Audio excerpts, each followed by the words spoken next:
All right, everybody. Welcome to season 4 of Howling with the Wolf. Joining you guys from both Periscope, Twitter, and Facebook. Thank you guys for coming back. For those of you who've been here before, for those of you not, I'm Cameron Wolfe with ESPN. I do this pretty regularly during the season, semi-regularly during the off season, and it's just a chat about football. We're just rapping about football, but also letting you guys see a different behind the scenes look of my thoughts, my perspectives about the league, about what's going on, about my job, my life. So thank you guys. The NFL's back. We're coming Thursday night. Chiefs, Texans in a couple hours. So I'm pumped to watch that.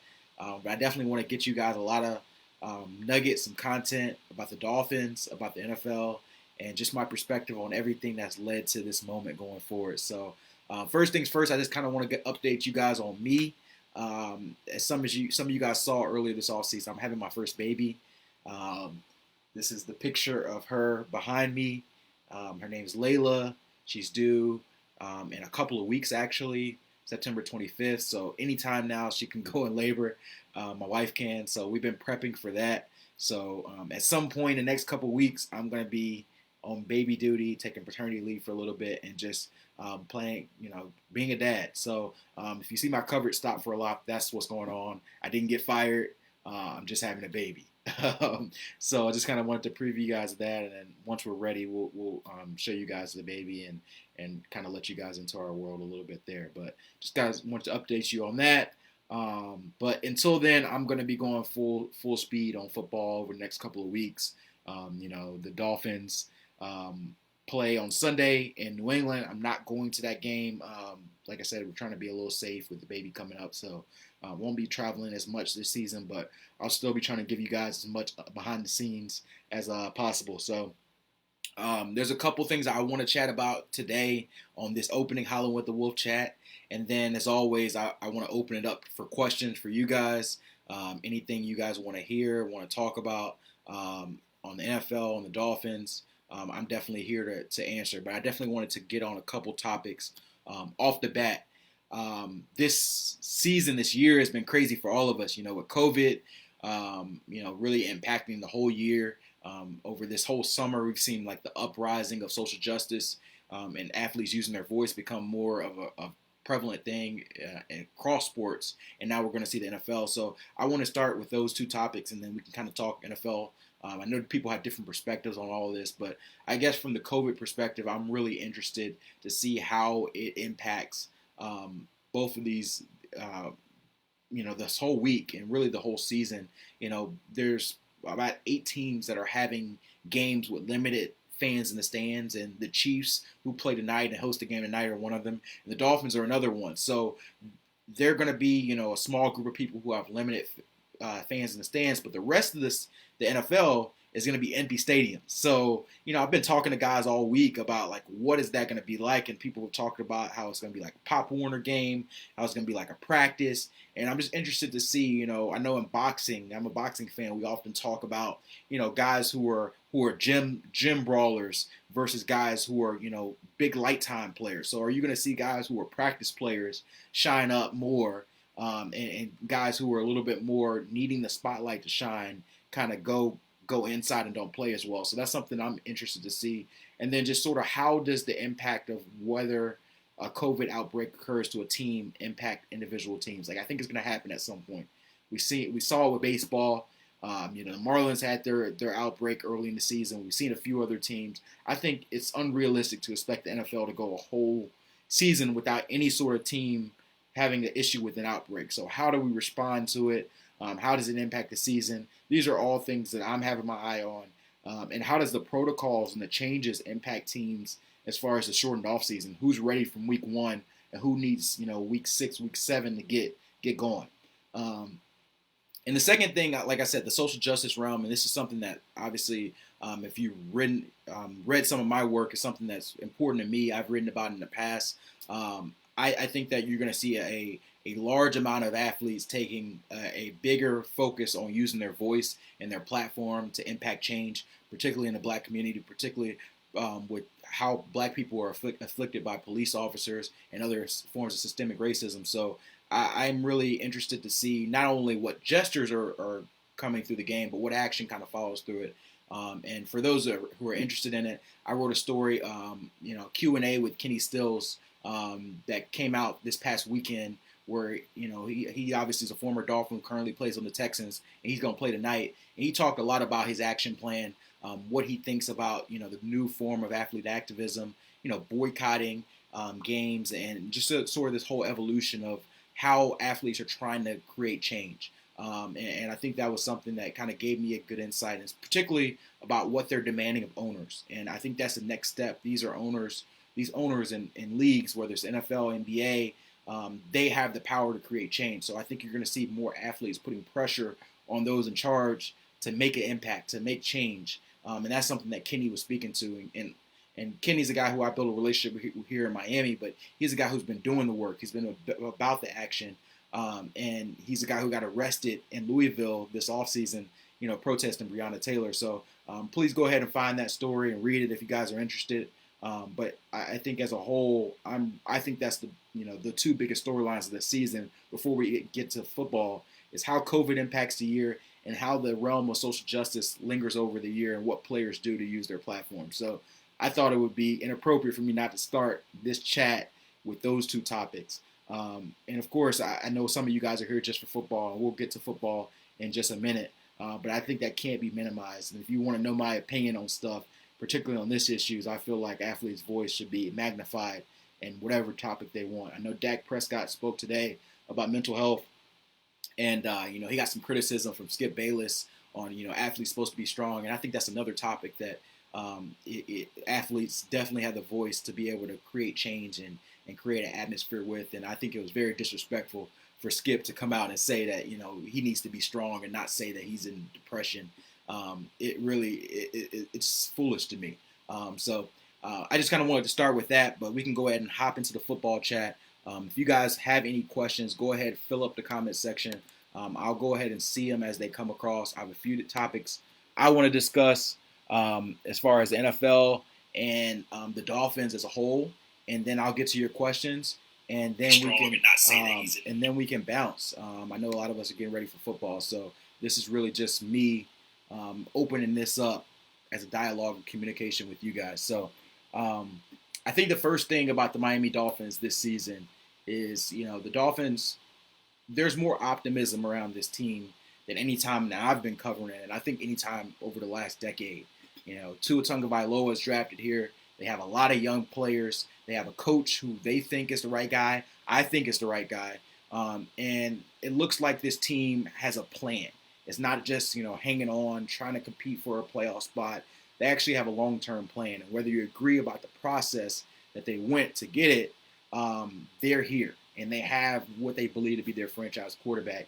And 2020, they spent a lot of money this offseason on free agents like Byron Jones, Kyle Van Noy, Shaq Lawson, Eric Flowers, guys who they think can be core pieces going forward to go with all their draft picks, all their young guys. So I look at this team and I think that they're in a lot better shape than they were last year, and they're in a lot better shape than they were 2 or 3 years ago. So I like the direction that they're going. A lot of people ask me, where I go on radio stations or whether I go on TV, are like, okay, so what are the Dolphins going to look like? What is this year's Dolphins going to look like? And my response is, I think they're a year away, and this is just my honest perspective. I think I predicted 7-9 for the Dolphins this year. I think that 2021 is the year you circle for the Miami Dolphins to say that's a year they can compete, not compete as in they won't compete this year, but they can truly compete and be considered a top contender for the AFC East, a playoff spot. And then as you go further, maybe 2022, 2023, and that's when you're looking at, if everything goes right, you got a Super Bowl contender. So I think when you look at a team that was rebuilding last year, they're right on track. I don't think that if they miss the playoffs, they go 7-9, that's disappointment. They're right on track. This was expected to be, a 3-year, 4-year rebuild, and they're in year 2. So if for some reason they have a great year, they peak and they make the playoffs, then they got here a year early. They're balling like the Heat are doing right now, and all of a sudden we're like, oh, snap, they're here. But my expectations, I think they're a year away. And I think the other lingering question around this team is, when is it Tua time? So let me tell you guys about Tua. I have been beating on a drum for a year that they should get Tua, especially after it became clear that they were going to be in the market for a top quarterback. I'm glad that they ended up with him. He makes my job a little bit more pleasant because TV wants to hear about Tua. The people across national spectrums want to hear about Tua on the ratings perspective as well. So I can't wait to see him on the field. That being said, I think that he's going to be eased along. And we already know that Fitz is the week 1 starter. I don't think that he has a short leash. This is something that I talked to Brian Flores about throughout the week. Like, what's going to make you go to Tua? Do you expect Tua to play a particular game? And he doesn't like those hypotheticals. He was swatting them all down like a DB. Every time I asked him. So I can only take my best educated guess of what I think the Dolphins' plan is with Tua. I think they're going to let Fitz run this train until he proves that he can't run it anymore. And we know the history of Ryan Fitzpatrick, and I wrote a story on him actually yesterday. I think that he's one of the most underrated, I guess, impactful players on a team that there has been in this league, and particularly with the Dolphins. A lot of times we look at his journeyman career. He's played for 8 different teams. He's never been the answer, but just having his personality, having his infusion on the team has made a significant impact. So I think that he's actually going to play well this year. And I don't think that you're going to be hearing calls for Tua in September because Ryan Fitzpatrick is throwing 4 interceptions in a game. That's just my opinion. But I think whenever that time does happen, whether it's October, November, December, that's when you'll start to get the chance to get Tua. And, I wrote earlier this year, I think that Tua should redshirt his entire rookie year. People were throwing tomatoes at me, angry. No, you shouldn't bench Tua. No, you got to see your first round pick. You don't draft a player in the top 5 to see them sit. I hear you, but I don't think there's anything wrong with, in this year, with the pandemic, a guy coming off a hip injury, letting him chill, especially behind a guy like Fitz. So I'm sticking by my stance. I would think that it's the best route, and I wouldn't see any issue with seeing him sit the whole year. You got a situation where Patrick Mahomes, the best quarterback in the league, sat the first 15 games of his rookie year, only played game 16 because Alex Smith and the Chiefs had already clinched the playoff spot, and they played him, gave him a shot to go out there. He lit it up, and then it was his team next year, and he's going on fluidly. Lamar Jackson, same thing. Joe Flacco played most of that year. It took Joe Flacco to get hurt for Lamar Jackson to get his first start. And these are the guys who are the last 2 MVPs. So I know there's a whole history of rookie quarterbacks that have got to play early over the last 10 or 15 years. But I think for Tua, the plan should be to play Fitz until he shows you he can't play anymore. If that means 2021, then so be it. And I'll be willing to wait. I'll wait for you, Tua. So that's my view. I know different people have different perspectives. But that's my view on the Tua situation. As far as him on the field, I got to see him a good bit over this last month. He looks healthy. And I don't know how that hip's going to respond to when he gets hit. He hadn't been hit yet. Guys are 50 feet away from him, hands in the air. They know it's a cuttable offense to hit a guy like Tua. So nobody's even got close to him. So he hasn't got to really test that hip yet. But from what we've seen in camp, he looks healthy. He looks mobile. I see him cutting around, doing his little moves. Feeling good about himself, getting some confidence. And that's what you like to see. And I didn't think I was going to see that at this point. So I think it's a good sign that the Dolphins felt comfortable enough having him as their number 2 quarterback, cutting Josh Rosen.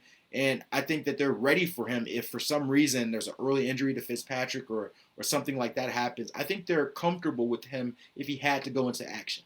They don't want him to be, but they're comfortable if that's the way it flowed out. So I think that's something we're going to be watching as far as a storyline all year. I'm sure I'm going to be talking on these chats about when is it Tua time? When is it Tua time? Because that's what everybody wants to know. But if you want to know my opinion, I'm not in any rush. I say you chill out, relax, and Tua will come when he comes.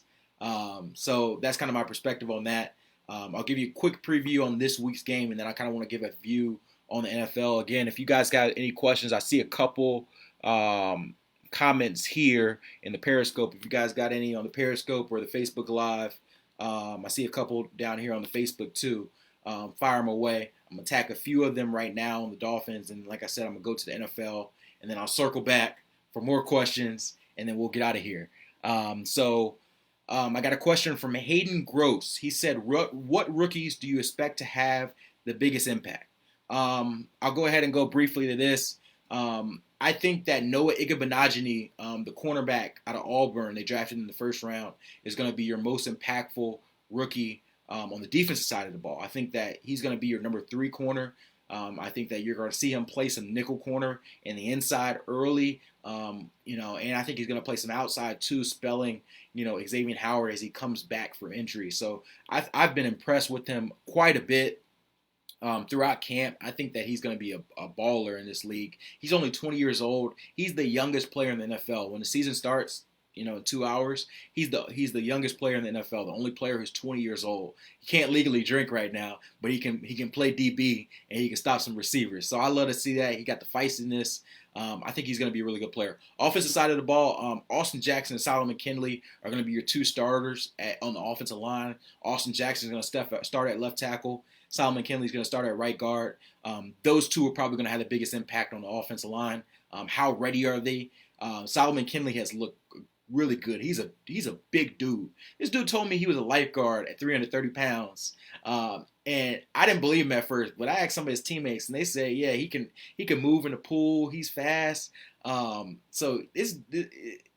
out for Solomon McKinley. This is a dude who's 4th round pick. I think he's going to end up being a player. So hopefully that answers your question. Eric LaFleur says it'll be about 5 games for Fitz. He won't start all year. He's talking about the Tua Fitz situation.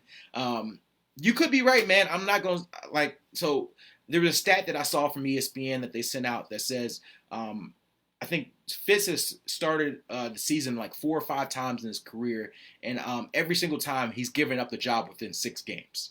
So if history holds true, then yes, you would be right. At some point in October, Fitz is going to hand it over to Tua. But that being said, I think Fitz is more comfortable than ever. He's in a situation where Chan Gailey's his offensive coordinator.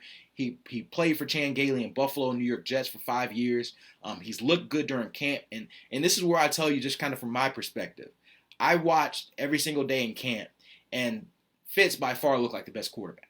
And I'm a guy who it would be my best interest to see Tua play.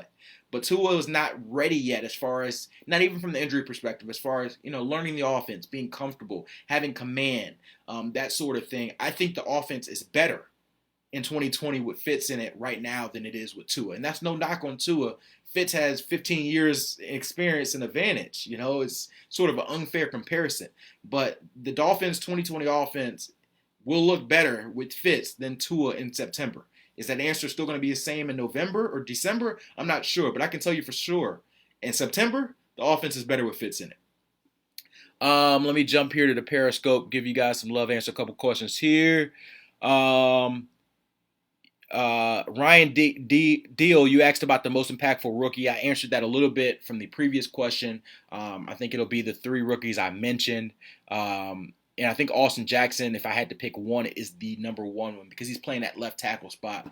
And that's such a huge position. And there's really no other answer for him. Julian Davenport is not a good player, in my opinion. Not a good enough player to start in this league. And I don't think he gives him much competition. So if Austin Jackson doesn't work out at left tackle, the Dolphins have a really big issue. So you need him to play at least adequate early. So I think he's the most impactful rookie. But I'm definitely looking forward to Noah. To seeing Noah going forward.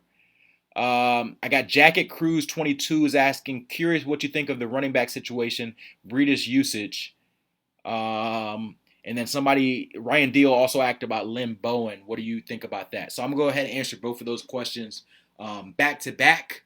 I think that is going to be a 1-2 punch with Jordan Howard and Matt Breida.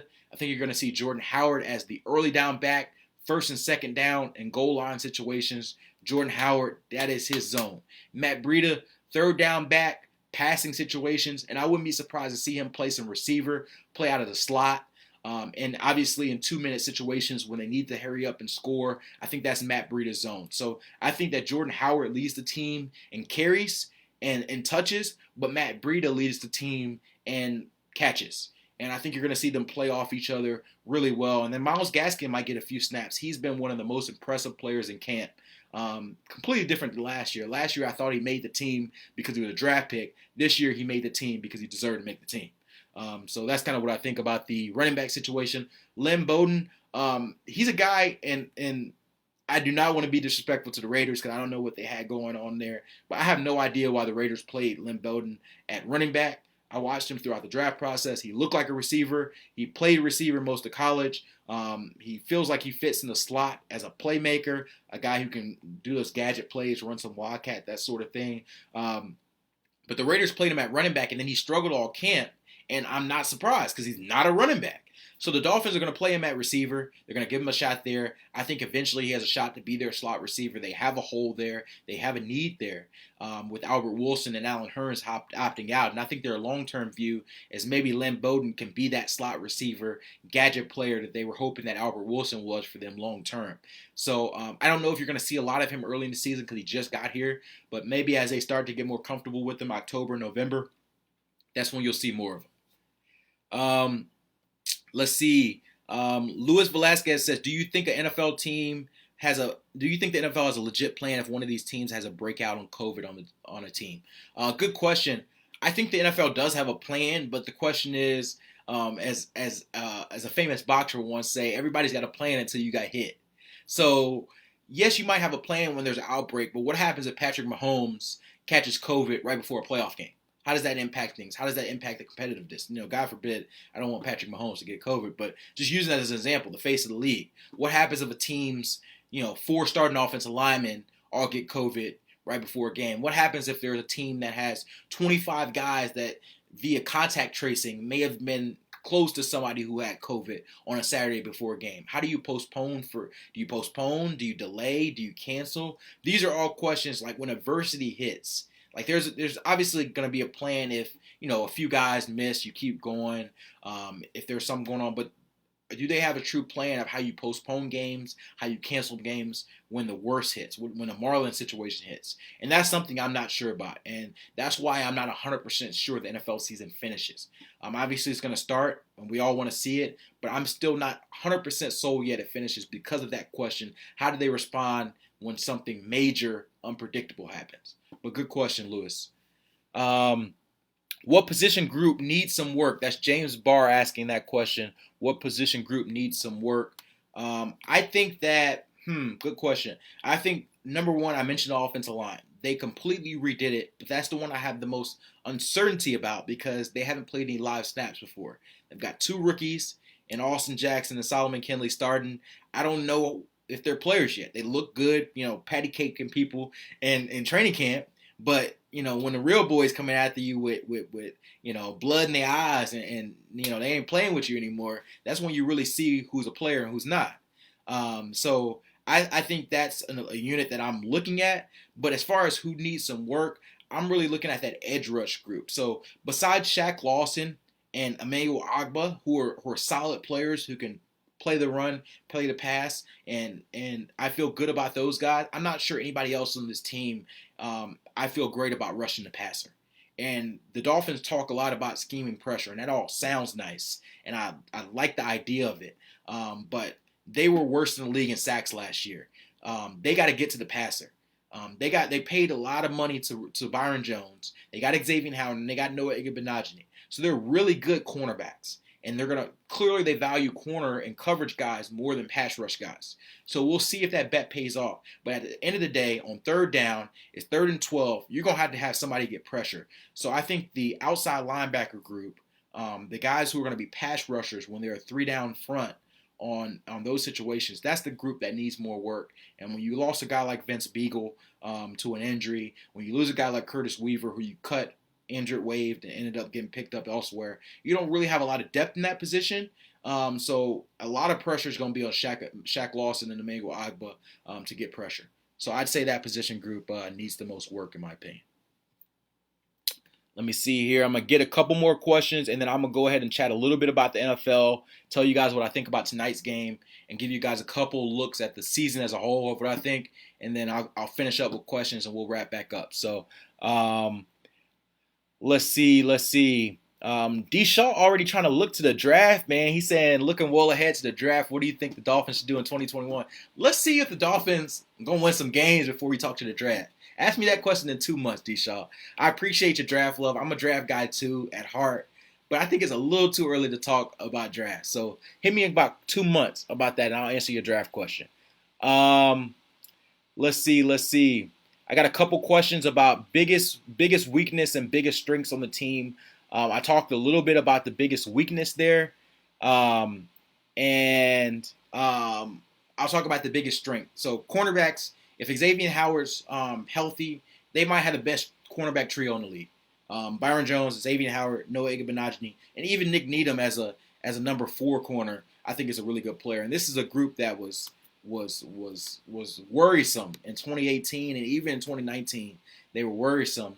So I think for them to have that strength is a really good pro. So I think cornerback group is probably the strongest unit on their team. And then looking beyond that group, I've actually been really impressed with their defensive line. I know I talked about them not having the pass rush from the edge, but when you just talk about Shaq Lawson, Emmanuel Agba, and then the trio of Christian Wilkins, Devon Godchild, Raekwon Davis in the inside, I think that's a unit that's going to be much improved. That's not going to be the top unit on their group, but they might go from one of the worst defensive lines in the league to at least middle of the pack, which is, a 10 or 15, jump.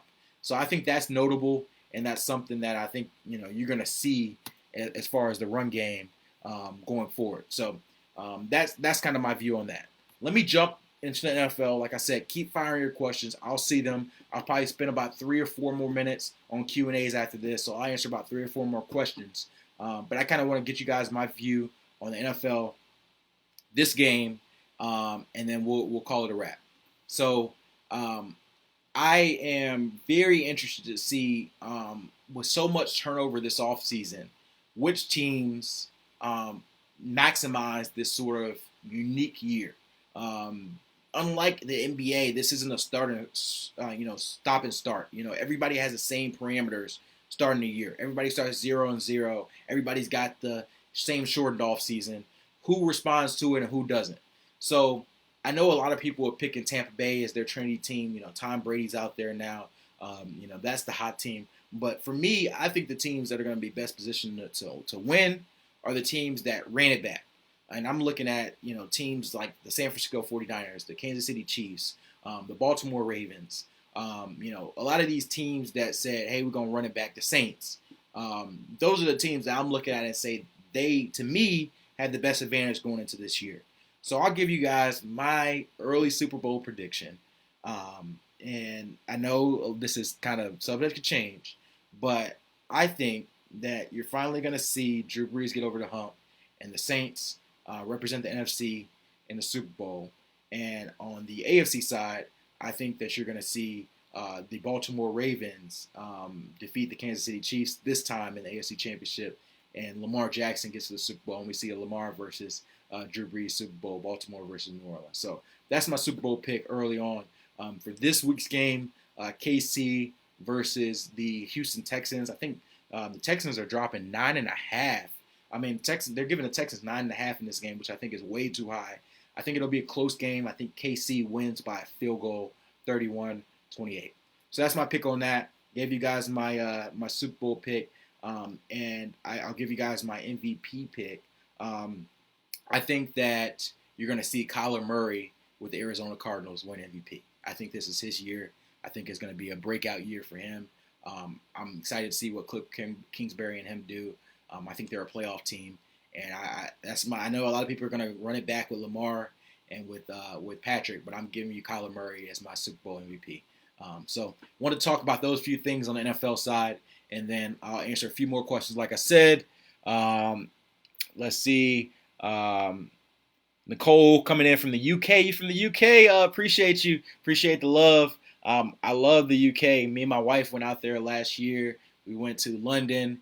We went to Paris, and we went to Amsterdam. But London was our first trip, and it was dope. I had never been to London before, and we got to see a lot of different sites. We had some afternoon tea.